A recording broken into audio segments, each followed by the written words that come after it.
What is up, everybody? Welcome back to the Devy Ro podcast. We are back with another live reaction show. Week 2. I'm going to make sure my East Coast brothers over here stay awake tonight since we're recording this at 11 p.m. Well, I know Christian will be awake because he's up till like 6 a.m. Jeff and Jay, I don't know, man. They got kids and stuff. They're probably used to being sleeping right now. But Jeff's got like 75 bets out right now because he's a degenerate. So he's definitely staying awake for at least the next hour to make sure his wife does not leave him. So we're going to be covering everything. Alabama, Texas, going through all of it. Devy relevant players, kind of breaking it down, little dynasty takes. So Jeff just hit a bet, so we're excited. We'll hit the intro, and then we'll dive into these games right after this.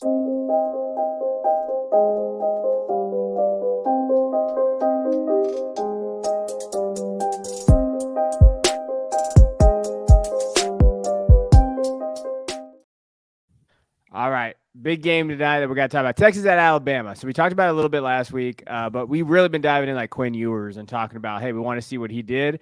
Well, Texas won. So when we're looking at the game sheet and we're talking about it, Texas came into Alabama, which is a great win. So, Texas fans don't like us to say this, but I think Texas is back now. 34-24, Bryant-Denny Stadium is a hell of a game. They looked good. They looked dominant in that second half, especially that fourth quarter. They scored 21 points. Quinn Ewers is the talk of the show, though. 24 for 38, 349 yards, 3 touchdowns, no interceptions. Also had 11 yards rushing, but didn't really need to do that. Looked really good. And now there are caveats. Some of those throws were a little lofty, and I'm sure Christian will talk about that a little bit. But he stepped up. This is the best game of his career, right, Christian? I think so. I think, this rivals what we thought that game was going to be last year against Alabama, because I think that he was on a path to having this type of game before he got knocked out due to injury. But the difference is this year they scored points. And I think, I came into this game questioning his deep ball. I'm still kind of questioning his deep ball because all he was doing was throwing it into the rafters up there and letting someone run underneath it. And Alabama was kind of blowing coverage there. I think if those are, if the receivers aren't doing so well at getting open downfield, I think we're talking about that a little bit differently. But you can't argue with the stats. I mean, I know of 3 drops at least. There were probably 4 to 5 drops if I had to guess.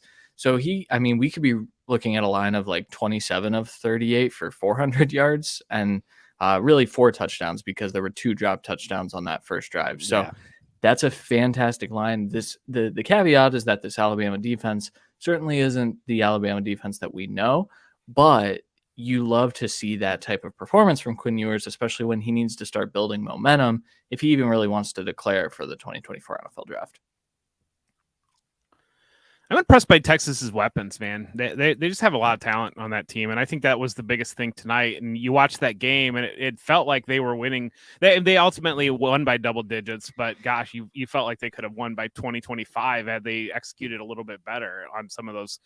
There were some drops, I think, that kind of hurt Quinn a little bit, but certainly they made a lot of easy throws for him to get into rhythm. A lot of the run game was they were using an extension of the run game things to get it to Baxter in the flats and those types of things, and then that brought the defense up on Alabama, allowed them to attack vertically, and they did a fantastic job hitting those vertical shots. Jay, have you had time to put anything in your spreadsheets or? Yeah, see, the thing is so Christian can analyze the film and watch these games, and he knows if he's missing on the deep ball or has the deep ball accuracy and stuff like that. But I'm looking at the stat sheet, and what I see today from Quinn Ewers, this was his game. This was the start of Quinn Ewers and his path to be an NFL QB. And we've been talking about this kid for a long time now. Being one of the highest rated quarterbacks to come out of high school, going early to college to Ohio State, then transferring to Texas. Last year, he had this breakout game against Alabama, but got injured. And then, throughout the season, there was some ups and downs. This is the game where everything sort of came together, and he put it up there. He put the numbers up there. And if this continues throughout the rest of the season, given all the weapons that we have here, we could be looking at somebody that, is a pretty high NFL draft pick next year. So I was really impressed with what he was able to do today, and Texas in general. It is not easy to go to Alabama and beat Nick Saban and Texas, and this is a year where Ohio State, Alabama, Georgia, they all are having turnover at the quarterback position. Alabama and Ohio State are having trouble at the offensive line. This is a year where Texas could have a good year and make it into college football playoffs, and a team like Florida State and Texas could get in where typically those spots are reserved for the blue bloods like Alabama and Ohio State. So really, really, really cool game today to watch Quinn Ewers actually put it all together and put up a big game. I was very impressed from the numbers. Yeah, and they couldn't really run the ball very well, Texas. Like, they looked okay, but, that defensive line on Alabama was kind of stuff in there. Brooks kind of had that breakout a little bit later, and he had some good runs in the middle, but there was no push there. Like, you could tell that, they were struggling a little bit on the inside. But I will tell you that new RPO, like, to the flat wide receiver / tight end play that everybody's running now, USC's been running it. That is like almost unstoppable. Like, it is one of those plays that you saw him doing out there in Texas. That's really going through college football. Alabama's tries to do it, but Milroe really struggled. He was just struggling with his accuracy on that side. I think, talking about it, Jatavian Sanders had a big game, 5 catches, 114 yards from that tight end position. I made a joke, though. He's probably the worst run blocker I've ever seen in my life. That dude does not want to touch anyone on that side, but he's a great receiver. Like, that's fine. He'll be like Dalton Kincaid. That's Jeff's guy. So, like, he'll just kind of come in and just be that wide receiver type, tight end. That's what you want for fantasy. Did anybody else stand out to you, Christian, in terms of this game? Maybe Texas, or you can talk about Alabama. It's kind of interesting. I think that each one of their weapons had a moment. I think Xavier Worthy came out looking like the best player on the field, and then he kind of faded. And then Adonai Mitchell had, a quarter and a half where he looked like the best player on the field, but, he faded at times throughout this game. And then Jatavian Sanders had that big yak play that really kind of broke open the game, I think. But it's interesting to see, and even Jordan Whittington, popped at times, but this Texas team has weapons. They have the ability. And, this is, like you said, they struggled to run the ball. I think Jonathan Brooks looks good. I think he's going to keep a role moving forward. I don't know what that means for his NFL life, but CJ Baxter looked fantastic in spurts, but you're right that Texas offensive line is going to have to get more push if they're going to win like all of these games. But the fact that they went in and beat Bama while struggling to run the ball is significant. My take from this game, Xavier Worthy and Adonai Mitchell are going to be top 50 picks, I think. These are two fantastic wide receivers, and I think Jatavian Sanders might be as well. So Quinn Ewers has a nice little assortment to work with right now. Yeah, I think Jeff's right. I think that the weapons is something to stand out to. We haven't seen this level of weapons before. And I think that's just something to know. And I think it was good for them.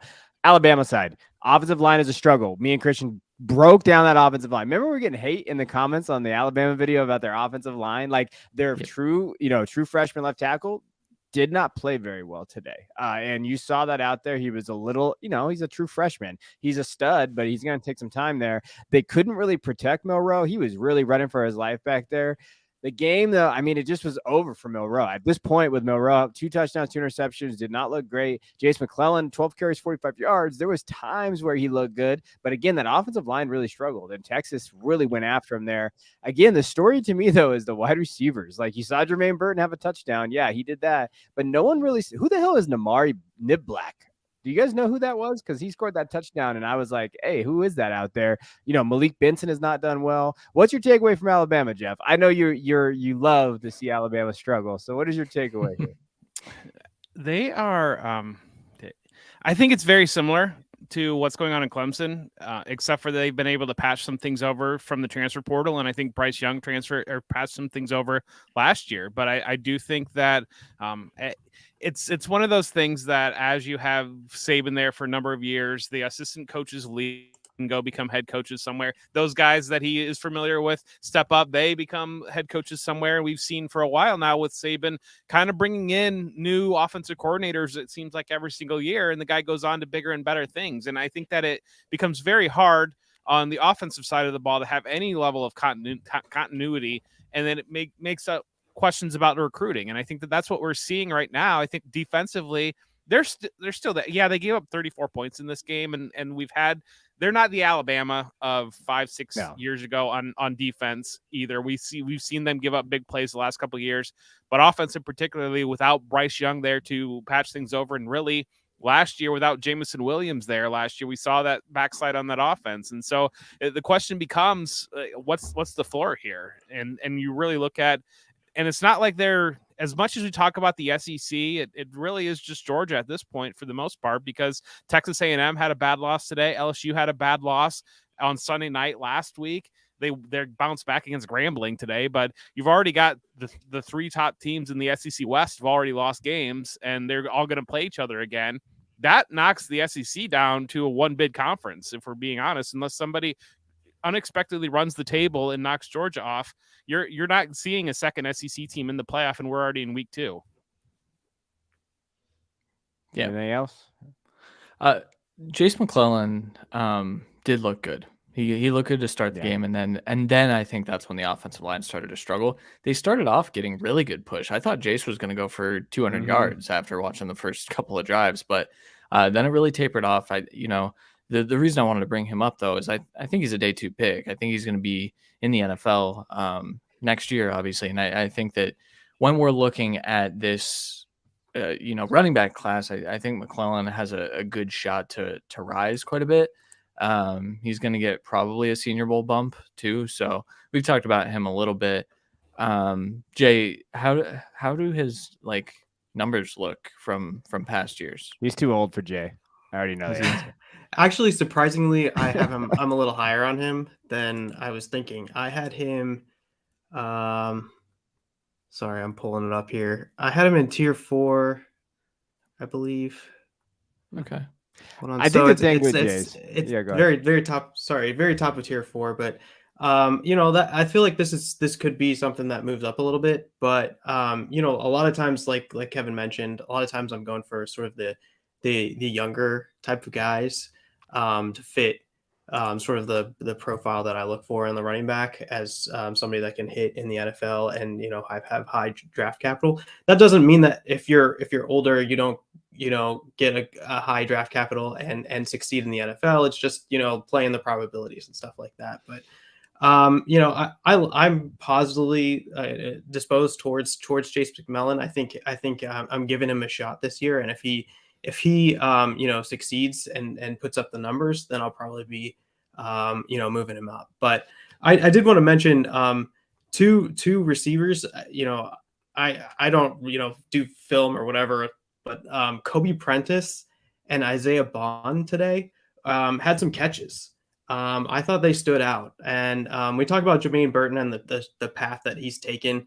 There was even one touchdown that he caught that was off a deflection that ended up getting called back. So Jermaine Burton's day could have been, his stat line could have been a lot higher from a context perspective. But Isaiah Bond caught that 2-point conversion attempt, which was he went up and high pointed and really came down hard and held onto it. And it was a really good play. And then Kobe Prentice looked really good playing in the slot. So just two guys that I'd call out as, Alabama still has some decent weapons there for playing wide receiver. And, say what you want about Jermaine Burton and his path and whatnot, but Kobe Prentice and Isaiah Bond looked pretty good to me today, even though it didn't reflect it too much on the stat line. Yeah, me and Christian have a kind of like a growing rivalry between Kobe Prentice and Isaiah Bond. We're going to see which one becomes the better prospect because we're battling on that one. I think it's going to be kind of a wash. All right, let's jump over to Oregon and Texas Tech. This was a fun game. Oregon came back. I think they covered 38-30 on an interception. Did they cover, Jeff? You're the degenerate. So did you have that bet? I was a happy guy. Yeah, they did boy. Cover. So. I'm proud of you. You're a betting expert here. So Jeff Bell is our betting expert. Anytime you need a betting tips there. So Oregon, they're struggling a little bit in this game, but it's funny because me and Christian were talking about Texas Tech, pre-season, and we said, hey, that defensive line can cause some trouble. This is going to be a tougher game than they think. And then Texas Tech lost to Wyoming, and everybody kind of went off of them. Bo Nix, 44 attempts, 359 yards, 2 touchdowns, 9 carries, 46 yards. Bo looked really good. Bucky Irving wasn't very efficient, 11 for 38 and a touchdown. Hey, Troy Franklin stands. Please stand up because 6 catches, 103 yards and a touchdown with a 72-yard touchdown catch. Everybody knows I've been very big on Troy there. After that, though, the wide receivers didn't really kind of, Noah Whittington, running back, Bucky Irving, running back. They were the next 2 leading receivers for Oregon. That's something to note because, we were pretty high on some of these guys coming in. Tez Johnson had a touchdown. Haven't seen a lot of other guys kind of step up on that side. what is our so first of all, is Troy Franklin a first round wide receiver, Jeff? Do you know? I think he might. I mean, the physicality. Yeah, and I know who Troy Franklin is. I just didn't want to be that guy. He certainly has the speed and he has the physicality to profile into that, and I think production is going to end up there this year as well. And so, yeah, I think he's going to be in the conversation. I think that we're already seeing there's a lot of depth at the wide receiver that's emerging very quickly this season. That's going to look very, very nice in your rookie drafts next year, and he's certainly in the conversation. He wouldn't shock me to be the second or third wide receiver off the board if we're being honest. Yeah, I'm with you. I kind of called this, a while ago in the spring when I was revisiting Oregon film. And he moves different out there. And a lot of people pushed back and said, well, he doesn't like create separation, but yeah, I mean, that's the development that needed to happen. And I think we've seen some of that already. He had that 72-yard touchdown catch, and then the rest of his 5 catches for 30 yards. He can be that possession type guy. He's got the size to do it, but he's got the speed to stretch vertically. And those are the two things that I think a lot of NFL teams are looking for in their receivers. It's a big reason why Keon Coleman is getting a ton of buzz over at Florida State, because he's a size speed freak. And I think while Troy is certainly a little lighter than a lot of the guys that we consider those size speed freaks, I think that speed is really going to stand out, and that's going to be something that NFL teams really like. Do want to mention Bo Nix. Everyone's kind of cooling on Bo Nix right now, and I don't know. I did not watch this game. I was glued to the Alabama game, and I will go back and watch it and see what's going on there. But he did only, 44 attempts, averaged 8 yards. Too many. I think that's too many for Bo. And if he's throwing 44 times, I'd like to see him hit 400 yards against Texas Tech. But yeah, maybe I did see some of this game. They really struggled to push the ball down the field, and a lot of that. He had 44 attempts. One of them, that big play to Franklin, was the big one there, and so having that one, taking that one out, they just really struggled to push the ball down the field. A lot of the stuff was into the flats, and he just didn't look comfortable pushing the ball down the field. Ideal. Yeah. Just to mention, Troy Franklin, 178 pounds. Xavier Worthy, 172 pounds. These are not to say that they're not great players, but these are going to be dings when we go through the NFL evaluation process, and people are going to start bringing this stuff up. And yes, they're lighter, but that doesn't take away from how good they are at football players. So, Jeff has where a do tape. you pick the number up from? I'm just curious. What's that? Where does that number come from? The weight? Yeah. Their team's rosters. Okay. So the way the way that works is the teams will measure these guys, and some teams do a better job of measuring than other teams.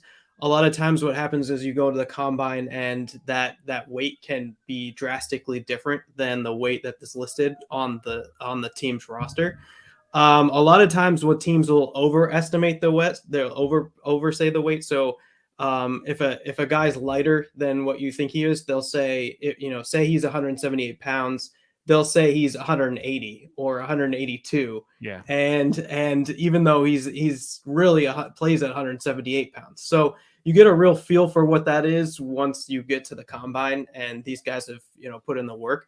But that 178 would be, I don't know, like if you're thinking about it, that might be like the high end of what he is. And the 172 for Xavier Worthy might be the high end of what he ends up being. So when you think about receivers like Devonta Smith, who was like 166 pounds, then you're looking at Xavier Worthy listed at 172. Like we might be looking at something similar to that. And if you remember when we were going through the process of Devonta Smith about how that weight plays into who he can be as an NFL receiver, that didn't impact the fact that he was a first round pick, which he was, but it gets into the discussion.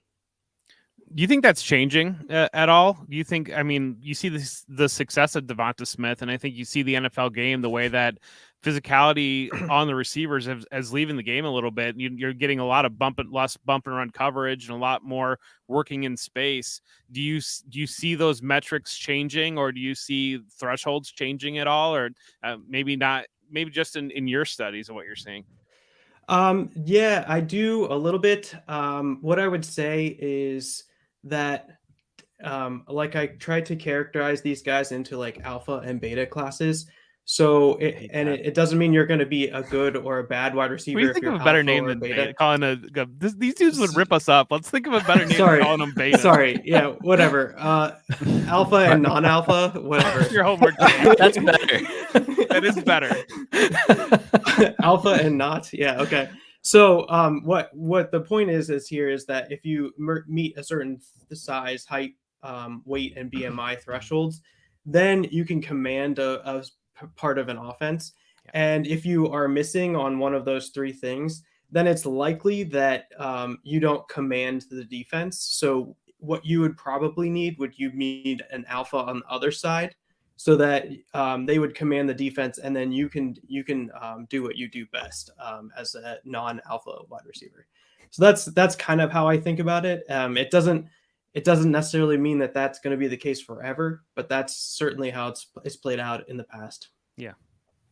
So you think about Devonta Smith and AJ Brown, right? So Devonta Smith had a tough first year. AJ Brown shows up. AJ Brown commands who's this sort of like size alpha profile, and he commands a ton of the offense, and then that allows Devonta Smith to flourish in the offense, type of thing.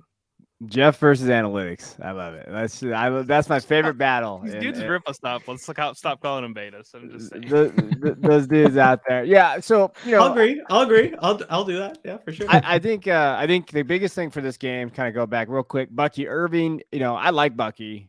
Didn't look necessarily great on the ground in terms of efficiency, but did catch 6 balls. So again, when you're talking about Bucky, that's what you're looking for: a chain.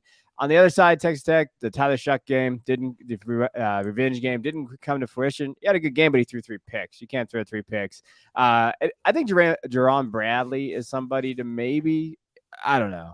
We're going to have to write about him in our Football Guys rookie guide, but he's somebody, as we kind of look at him, I thought he was pretty good there. Anything else on this game before we move on?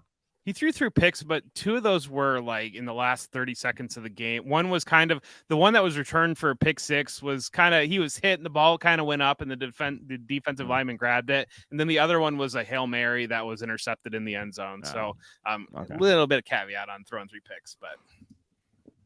Okay. Wow. He's still not an NFL prospect. Yeah. So we'll move on. All right, let's talk about Texas A&M and Miami. This was a game that I don't think anybody really knew what this game was going to do. If they said they did, they're lying, because I think both of these teams have massively underperformed.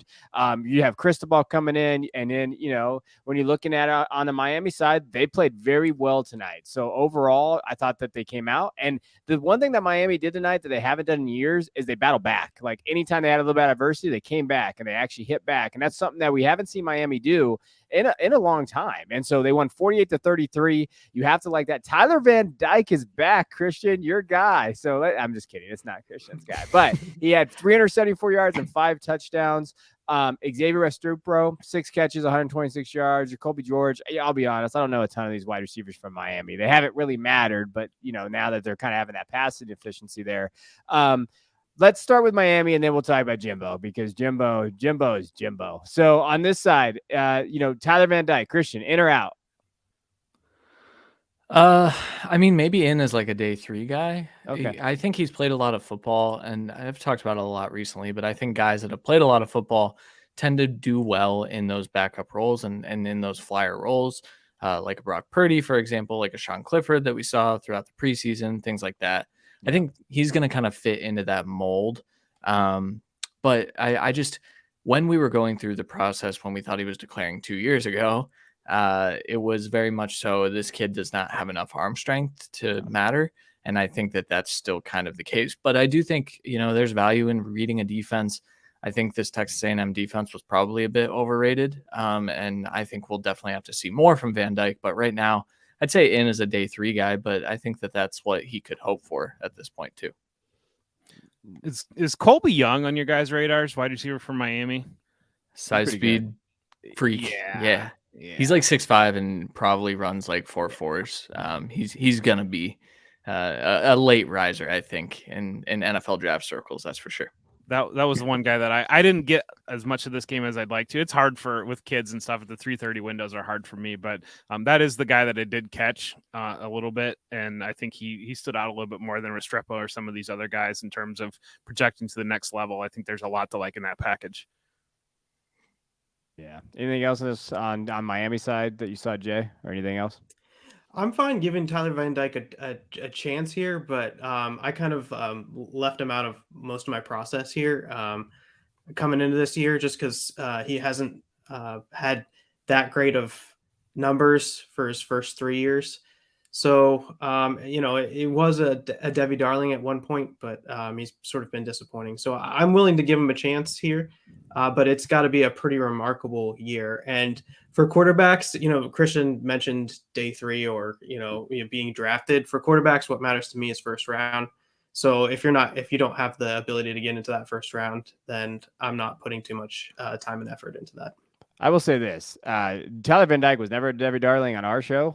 We were all out on Tyler Van Dyke. Actually, the year before that, when we first started, for those of you that are new to us, we were actually out on Keaton Slovis. We were like, what the hell why are people like Keaton Slovis so much? That got us canceled.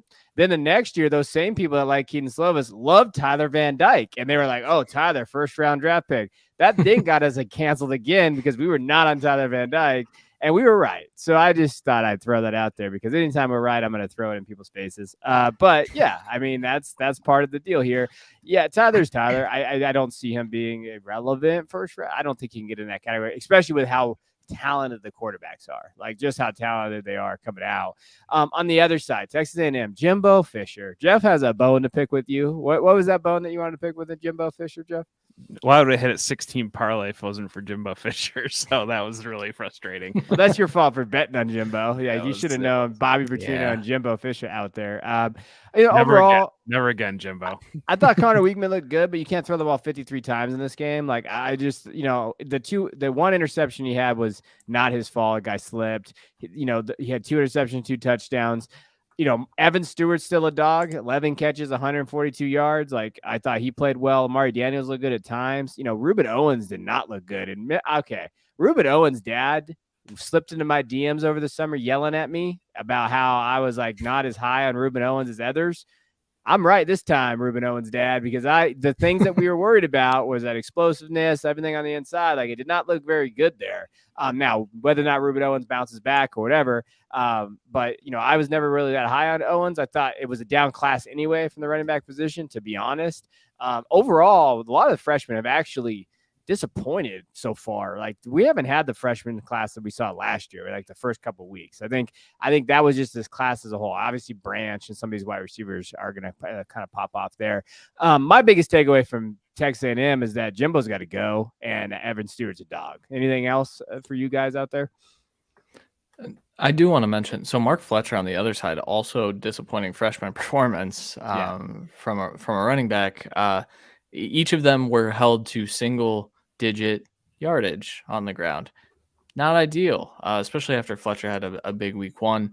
Owens, to me, not being able to take this backfield from Amari Daniels is problematic. But I just think this whole Texas A&M program is pretty problematic. Evan Stewart, skinny boy. I'm sure Jay's going to talk about his weight too. We talked about it a bit last week, so let's maybe not hammer that home. But my comp for him was Devontae, so I'm glad we mentioned Devontae Smith on this episode already. But he looks like a guy that can be a first round NFL draft pick. We've been projecting him that way. I'm not sold on Connor yet, Weigman. I think that there's an opportunity for him to rise, but I think he's going to take a long path to get there because I still think he's pretty raw. That Miami defense was flying around the field though, so I do want to give them credit. I think Cristobal got them up for this game.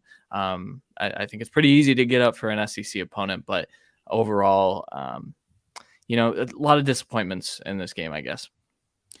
I mean, Miami kicked their butts on the line, and that was a lot of it. A lot of short yards. They were really struggled in short yardage situations, and that was where a lot of it came down to. Noah Thomas is another one of these big guys, similar to Young on the other side, that 6'6" guy, but skinny dude. But he's got 4 touchdowns in 2 games so far, so he's shown pretty good production there. Jay, you got anything? I'll just mention Evan Stewart, 2025 wide receiver. I mentioned this last week. The 2025 wide receivers look good. Yes. They look really good. You got Antonio Williams, big game today. Barian Brown, big game today. Tet McMillan, great game today. Evan Stewart, Luther Burden, even Matthew Golden, big games today. This class, out, this Kevin. 2025 wide receiver class is looking phenomenal. So, keep your eye on that. Yeah, shout out Matthew Golden. I feel like I've been like the only guy talking about Matthew Golden like at all. Like I feel like because he plays for Houston and he's just out there. But yeah, I thought they played well. I think Jimbo's got to go though. That's my take there. I want to jump over, before we kind of dive in. I do want to talk about freshmen. Oh yeah, go ahead. Sorry, I just wanted some breaking news. Zachariah Branch just returned another punt for a touchdown. That's insane. This kid is insane. Sorry, go ahead. If you could do same game parlays on USC games and grab a Branch anytime touchdown and a USC defense special teams anytime touchdown, that seems like a good idea to just start doing. Yeah. I think it may. I don't know if it got called back. It didn't get called back. Sorry. Go ahead, Kevin. I had to hijack for that because this kid is remarkable. First round pick in 3 years. He's special. Like Zach, when we talk about the freshman class, the wide receivers are really good, and the quarterbacks. This quarterback class came in are going to be very good, and that's where I was just going to transition. Dante Moore started tonight against San Diego State. I wanted to mention that 17 for 27, 290 yards and 3 touchdowns. Dante Moore is the real deal. Like Dante Moore is that good. And seeing Kelly start Dante Moore tells you everything you need to know because this kid looked absolutely phenomenal tonight. Josiah Norwood was there. Logan Loya was there. TJ Harden was out there too, and Carson Steele as well. So you saw Carson Steele get a little bit of run, 12 or 84 and a touchdown. Harden 991 a touchdown, but Dante Moore is the real deal. So when we're talking about like these freshman quarterbacks, I think Nico's got to be in soon, right? Joe Milton's not. I don't think Joe Milton's the answer there. So I think we're going to see some run there.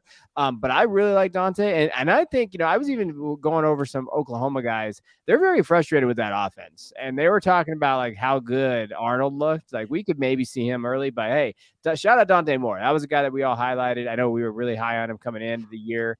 But I just wanted to kind of bring Dante Moore up. It goes to mentioning the Pac-12, I think, is the talk of the early season, and the depth and the strength of the Pac-12. They're, I think, the only team that's lost so far was Arizona in overtime at Ole Miss or at Mississippi State. So going into a SEC West game and losing in overtime, I think everybody else is still undefeated in that conference. And you open your eyes as you see, like we're probably down to one SEC team.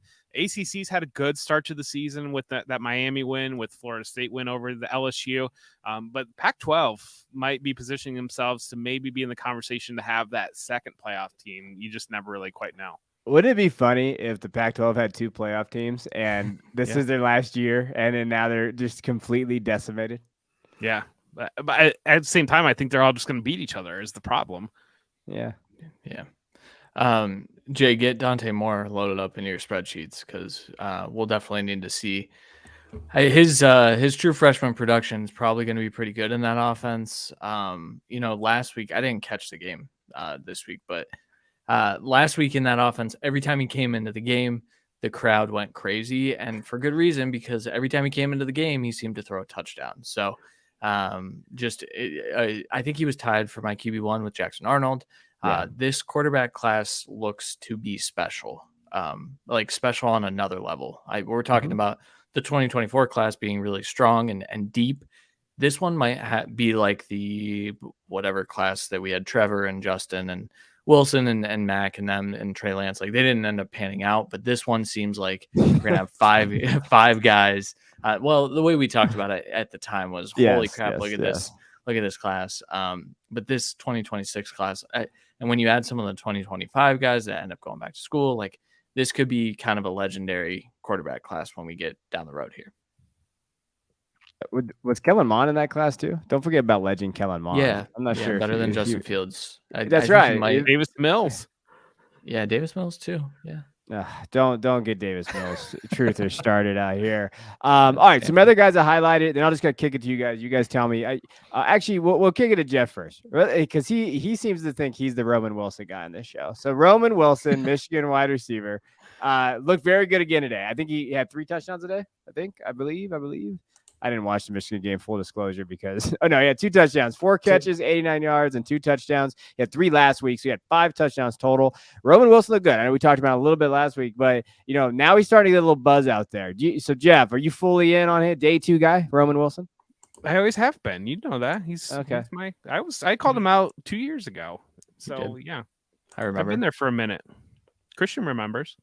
I don't remember. When it has to do with you, Jeff, I forget sometimes because I like to just call. But he's got speed that translates, and he's a next level athlete. He was, I think is it the opening? I don't know if it was the opening or there was something else that he tested as the best athlete coming out of high school. And so, and certainly, and it's not just that he's one of these guys that he's a burner and that's it. He's a wide receiver, and I think it shows up in his tape too.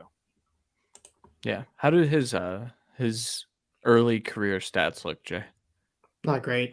Yeah. I'm just Jay just pisses on all of our stuff. Like, no, that is terrible. Put him into Purdue, where like any guy catches 15 balls a game, and he would probably look pretty good. Yeah. So what I look at is reception yards per team pass attempt. So this is like a market share type of thing.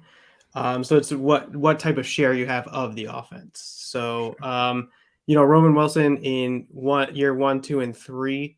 And basically I'm looking for like some progression. So as you age, you get higher and higher levels. So 1, 2, and 3, he was well below what you'd be looking for a wide receiver that goes on to be successful in the NFL.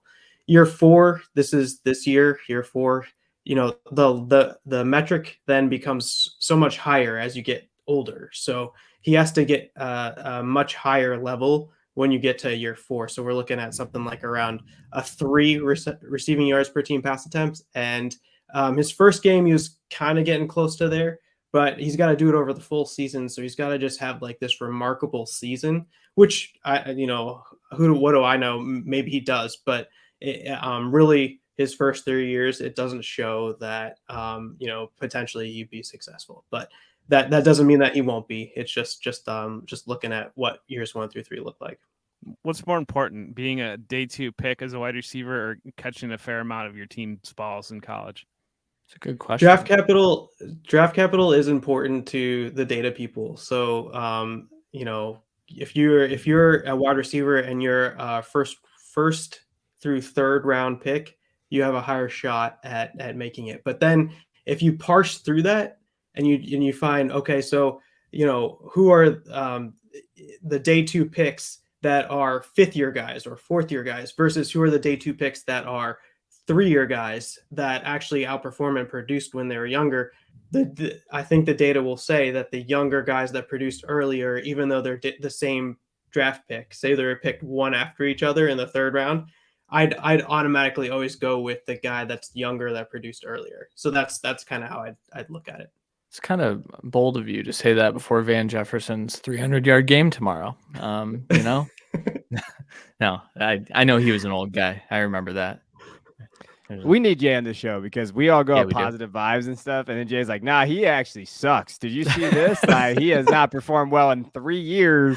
What are you guys talking about? They played UNLV and I forgot what trash team they played last week. Fair. So but what I do want this year, I want Roman Wilson to have 4 touchdowns against Ohio State because they would kill Jeff inside. But I'm knowing that he's right, it would be so hard for him not to tweet about it. Like it would be one of those things where I don't know what he would do there. And then Jay, spreadsheets be damned, he'd have 4 touchdowns against the Buckeyes. Like that is something that I want to see this season. Now, the other one, Jackson Dart. I think Jackson Dart is worth mentioning today because he looked very good. 2 touchdowns, an interception against Tulane. And it was a good game, like 37-20. But he had a great play on 4th down where he evaded the rush, had hit a Michael Trigg. Michael Trigg has scored a touchdown not in the spring game. He is back, baby. He had 1 catch, 21 yards, and a touchdown. But yeah, I thought he looked good. Quinshon Judkins has looked okay this year, but Dart's been really the story for them. Dart has really elevated that play. So yeah, Dart, great. I agree. We've been high on him for a while. I hope that he continues to be that. Remember our Quinton Judkins take from a Yeah. little while ago that he was being discussed as a top 10, future dynasty pick. Um, I I don't think so. I think some of the athleticism things that we had questions about are popping up now. 2.7 yards per carry today. That's not going to look good in Jay's spreadsheet. I'll tell you what. 18 attempts though probably looks good, but I think the freshman production is going to look really good in Jay's spreadsheet. But exercise caution with running backs because sometimes it's last year was very much so that scheme kind of hyped him up and helped him out. It's not looking as good this year. So I don't know. Running backs scare me at this point. I don't want any Devy running backs except Travion Henderson and Nick Singleton because they're athletic. But And Katron Allen. I'll take Katron. And Katron Allen because he's skilled. He's not as athletic. But I don't know. Even like Donovan Edwards is just I haven't seen much from him yet this year. I think Corum's still there, but he's an old guy, so Jay won't like him. So I don't know. Donovan Edwards does not look good. Not at all. I'm scared. But yeah, stay away from running backs. That's my new Devy motto from now on. So don't draft quarterbacks unless it's like the top 3 guys. Don't draft running backs. Just draft wide receivers. Don't play Devy. I don't. Do not play Devy. Come watch Devy Royale and do not play Devy. Just kidding. But if you do, read the rookie draft guide. And draft wide receivers. Just draft wide receivers. That's the goal. No, but I do think it's important because we highlighted. I think our 3 biggest highlight was. Or 2 at least. It was Braylon Allen and Judkins, and I think we hit both of them. Braylon Allen has looked ass, guys. Like Braylon Allen has not looked good this season. They lost to Washington State tonight, right? Yeah, they did. Yeah. Shout out Cam Ward, baby. We're still on Cam Ward's watch. Don't think I'm getting off of that train. So we have Washington State beat Wisconsin. So 31-22.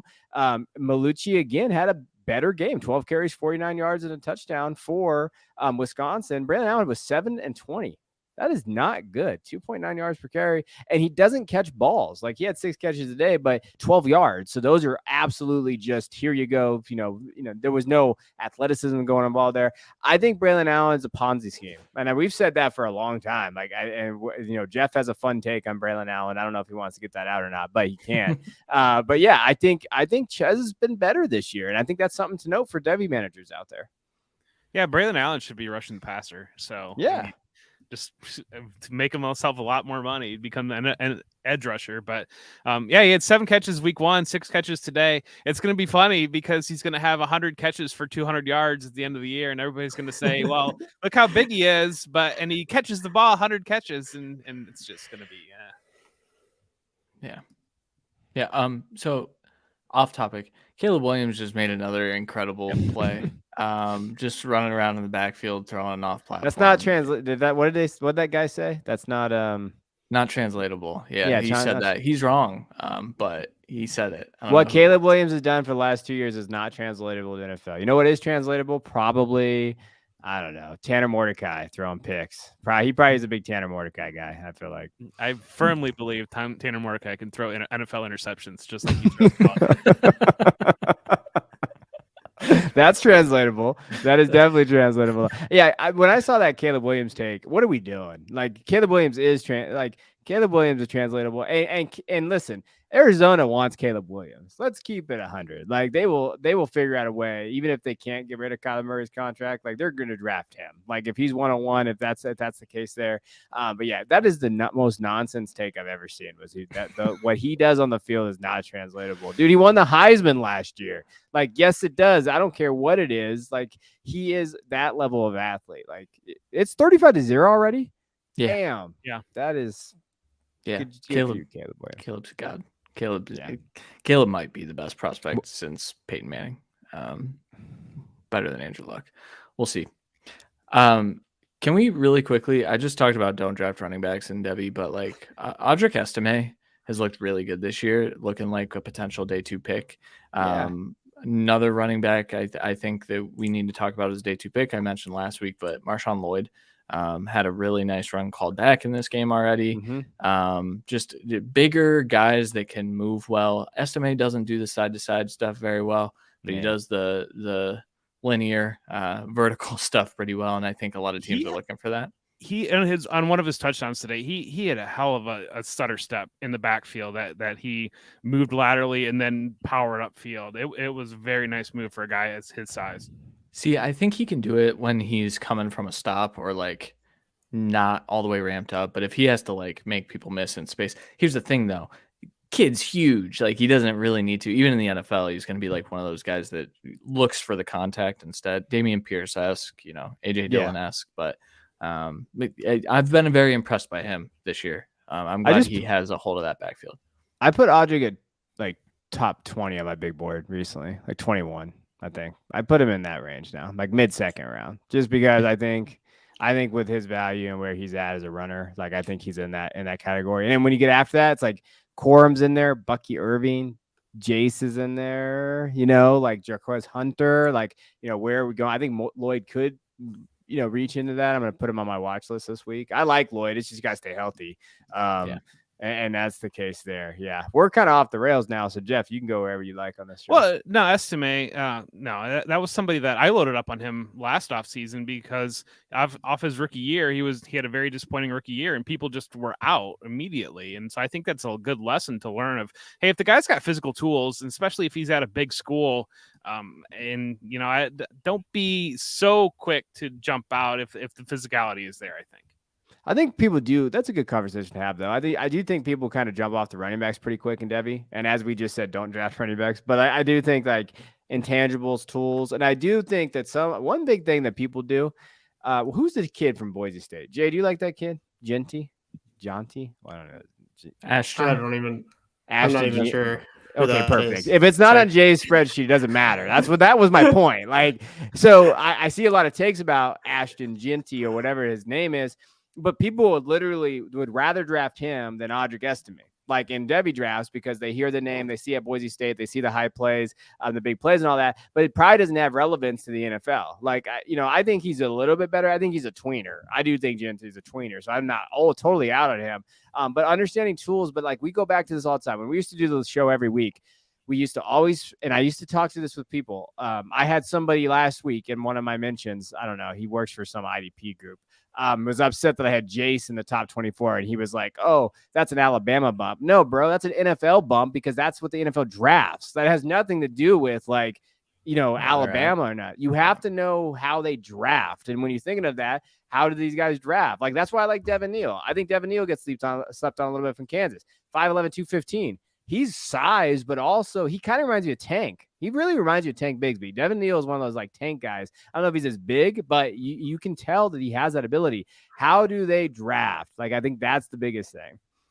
Well, and I do think that there's value in analytics, and I don't mean to just rag on you, Jay. And I think you do a very, very good work, and I appreciate everything you do. But I do think that when you look at the NFL, you see Damian Pierce like had minuscule college production versus like a guy like Dwayne McBride. Everybody was all over Dwayne McBride, but that's where you've got to be able to watch and know what you're watching a little bit, because a guy that can put up numbers in Conference USA or AAC, whatever it might be, and yeah, maybe he's at 220 pounds and you think, okay, well, he checks that box and he's putting up numbers. But when you turn on the tape and he's not running away from anybody at all, and he's kind of deflecting off of guys at the AAC level, I mean, that's not going to that's not going to play. That's not even going to make rosters. Like Dwayne McBride didn't even make the Vikings. Yeah. I think too. I think a lot of analytics folks they get the people that they trust and kind of go off of that, which is good. But I do want to caution people on like draft capital for running backs is getting a little dicey here. The fourth round is kind of becoming this area of the draft where we can get some hits, and so we'll see. I mean, it's something to monitor, but we're always looking for trends like that. I think that's what makes the blend of Jay's stats and what we're doing pretty good. I think is we're looking for that stuff. So. Yeah, Jay, anything to add? Would you like to fight back, Jay? Go ahead. Go. Audric is 5'11", 227 pounds. Big He'll have boy. a 31.7 BMI. If his speed score holds up, which I think they're talking about a 4.5 ish, that it gets him a weight adjusted speed score of around 110, maybe 111 ish. That's good. That's good metrics, and he's younger too. So if he gets the draft capital, I'll be interested in a guy like this. But that's I have a hard time telling the difference just looking at the numbers between him and Mayan Williams. And that's why, getting an understanding from you guys about watching the film and understanding of, where these guys are going to go in the draft. It makes a point because Mayan Williams, he's a little shorter, but he's 226 as well, 33.4 BMI, a little bit slower. He's slow. So Jay. they have him in there. They have him at a 4.57. So his speed score, weight adjusted speed score is 103.6. So if all that stuff's right, these guys are both meeting like the minimum thresholds of what I'm looking for in an NFL running back. But what I need to understand is, if you're watching the film and you see Mayan Williams and you say, he's slow, maybe that doesn't show up in like what people's estimates are for his 40 time. And that's where I can get myself in a little trouble early. But the thing is I get a whole season of data to collect. So we've only done 2 weeks of games here. I'm going to get the rest of these weeks of games in here, and I'm going to put them all into this spreadsheet and all these numbers, and then I'm going to get a fuller picture of exactly what I'm looking for. And the numbers are going to get a little wonky just by looking at 1 or 2 games. So it addressed, like not being able, part of the process of analytics and data is not only just looking at numbers, but also incorporating people's film grades into these numbers. And that's part of my process. The biggest piece of that is draft capital. So where the teams view these players, they're going to spend capital by selecting them in the draft. That's like the biggest sign of, my sign off for these things. But we also, what I do is I look at guys like Dan Jeremiah and some of these draft pundits, Dane Brugler, and get their opinions and then throw them into this model numerically to try and come up with that. And unfortunately, at the start of the season, I don't have very much of that. And it takes till we get around to draft season before I can start getting some of those things in. But, listening to you, Jeff, or Christian or Kevin talk about these guys and just understanding that, well, Mayan Williams 40 time might not actually be a 4.57. It might be a 4.6. And that might actually not meet the minimum thresholds. And that's why I should look at Audric and Mayan a little bit differently, kind of thing. But you're a Buckeye fan, and I assume you watch most every game. And so is Chip Trianum a guy that would have even come onto your radar outside of like your fanhood and seeing him in the game? Because, I mean, you have to, I know he didn't put up great numbers today, but when you watch him and Mayan Williams, like back-to-back plays, like one guy just looks a lot different than the other guy. And I don't know if you pick up, I think you probably pick up on that, just being a football fan and watching a fair amount of football yourself. Oh, for sure. Yeah. I mean, it's very easy to see the difference. I mean, Chip is huge. He's not only tall, but he's big and thick, and Mayan's thick too. But you can tell there's a difference between the two, and for sure, the thing about Chip is, which is interesting, and I think people are starting to learn his story. But he was a running back out of high school. And when he goes to Arizona State, it didn't really work out. Then he comes to Ohio State, and they sign him over to play linebacker. Mm-hmm. And then, the Buckeyes have lost a few guys due to injury. And then he goes back over to the running back at the end of last year and plays fairly well considering all the transition that he's had at the end of last year. And now, we're starting to see him again. So this guy was a running back, goes to linebacker, goes to running back. That kind of stuff like kind of falls out of the models because you're like, oh, well, he's a linebacker recruit. I'm not going to pay attention to that. And then he goes back to, so that's when you have to kind of like work him back into the models if he actually ends up getting sort of the draft buzz and stuff like that. But somebody that, generally would fall off a lot of people's models. If you're talking about Devy or you're talking about Campus to Canton, he probably got dropped in a lot of places just because of, him not making the transition from Arizona State running back to Ohio State linebacker. So I do think that paying attention to him is important. I think he does look different than Mayan Williams. I think right now it's Ohio State has a very interesting three-headed monster there at running back, and it'll be interesting to see how it plays out. But from watching the broadcast, it does look like like he's taking on also fullback duties and special teams duties. And it seems like he's one of the football player type of guys, as opposed to being just this like outstanding running back like a Travion Henderson, who I would project has everything, and I would project to be very successful in the NFL. Chip Trayanum seems like he's the sort of do it everything kind of guy that the coaches really like. That he'll probably make a squad somewhere, but I don't know how likely it is that he goes on to be a RB1 in the NFL. So. And see that's I think is because in my mind, like you're saying that, and I get what you mean, and yeah, Travion Henderson is a different level of prospect, but to see that a guy that can do all those different things, that is a path to a roster in my mind. And I think a lot of what you're doing in Devy is if you get guys on rosters, and especially running backs, if you get running backs on rosters, opportunity arises just from a guy being on an NFL roster. Opportunity is going to be there at one point in time. Now, what a guy does with that opportunity is what changes the projection down long term. But while some people might see that as a knock of like, well, he might be a linebacker, might be a special teams guy, might be a fullback, and also kind of a running back, I see a guy that an NFL team is going to say, this guy can be on our roster. And if you make a 53-man roster or a 45-man active roster, that is what you're looking for. It's the Roshan Johnson effect, right? Like, yeah. I mean, that's kind of, he was drafted on day 3, but he was drafted because of all of those other things that he can do really well. So not necessarily just from his running. Go ahead, Jay. Sorry, I didn't mean to cut you off. Sorry, no, you're good. I'd rather have one Bijan Robinson than 50 Roshan Johnson. Well, sure. I'd rather have one Travion Henderson I only than have one 50. 101 pick. I can get a whole bunch of 3rd and 4th round picks. Put that on a shirt. I would rather have one Bijan Johnson than 50 Roshan Johnson. Yeah. I think it's an interesting discussion. And I think that there's nuance with all of this. I think you get in trouble when you think one size knows everything. And I think that's why we like Jay, to be honest with you, because he's always had film incorporated into his stuff, and that's good. Yeah, Jay, I have to get you my summer grades so you can do that a little bit earlier, because I put grades on these guys too. So we'll talk about that next summer. That's the benefit of never having children.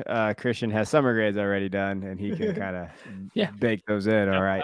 Heavy ranks in December. So. I got some summer grades for my children, Fs, straight up Fs. But yeah, that's kind of how that works. But all right, I think we're good, boys. I don't know of anything else. Jalen McMillan looked really good tonight. So shout out him. I still think he's the best Washington wide receiver, but that's my hot take. I like Jalen. I think he's going to translate really well over to the NFL. Anything else before we get out of here?